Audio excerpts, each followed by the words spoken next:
देखिए, मंदिर में आप सो सकते हैं, लेकिन मंदिर के गर्भगृह में नहीं सोना चाहिए। मंदिर का एक तो ठाकुर जी का गर्भगृह होता है, बाहर मंदिर का प्रांगण होता है, मंदिर का जगमोहन जिसे कहते हैं साधु भाषा में, साधु साई भाषा में।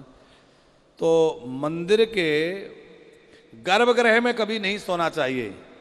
सेवा में 32 अपराध कहे गए हैं, उनमें एक अपराध यह भी है कि भगवान के सामने सोना, भगवान के सामने पैर फैलाकर बैठना, भगवान के सामने ऊंची ऊंची आवाज में जोर जोर से बातें करना, हंसना, कुछ अश्लील बात करना, अधोवायु का त्याग करना, ये 32 अपराधों में आते हैं। तो मंदिर में सोना निषिद्ध है, लेकिन गर्भगृह के बाहर आप जो है पट बंद करके सो सकते हैं, क्योंकि आपका यदि ये भाव है कि भगवान अकेले ना रहें तो मंदिर के ठाकुर जी को शयन करा दें, पट बंद कर दें, आप बाहर जगमोहन में सो सकते हैं। यदि ऐसी व्यवस्था नहीं है तो आप मंदिर बंद करके, पट बंद करके जा भी सकते हैं, उसमें कोई दोष नहीं है।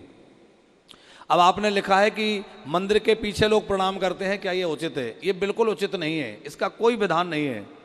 उसके पीछे लॉजिक यह है कि भगवान को स्नान कराते हैं तो उनका जो चरणामृत है वो पीछे मोरी से, नाली से होकर के बहता है। तो वहाँ हमारा जहाँ तक चिंतन है, हमने विचार किया कि लोग ऐसा क्यों करते हैं पीछे जाके प्रणाम करने का, क्योंकि पीछे से प्रणाम करने का तो सर्वथा निषेध है। प्रणाम कहाँ से करें, इसका बड़ा शास्त्रों में विवेचन है।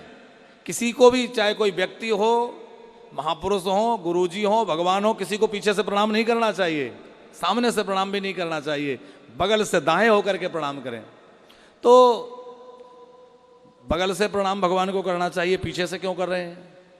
हमें लगता है कि चरणामृत वगैरह पीछे से निकलता है, तो किसी ने चरणामृत के लिए प्रणाम करने के लिए चरणामृत को प्रणाम किया। अब धीरे धीरे परंपरा बनती गई। अब तो लोगों ने बस, हमारे यहाँ तो भेड़ चाल चलती है, लोग देखने लगे तो लोग पीछे के पत्थर घस देते हैं, पीतर पीछे ही जाकर नाक रगड़ते हैं।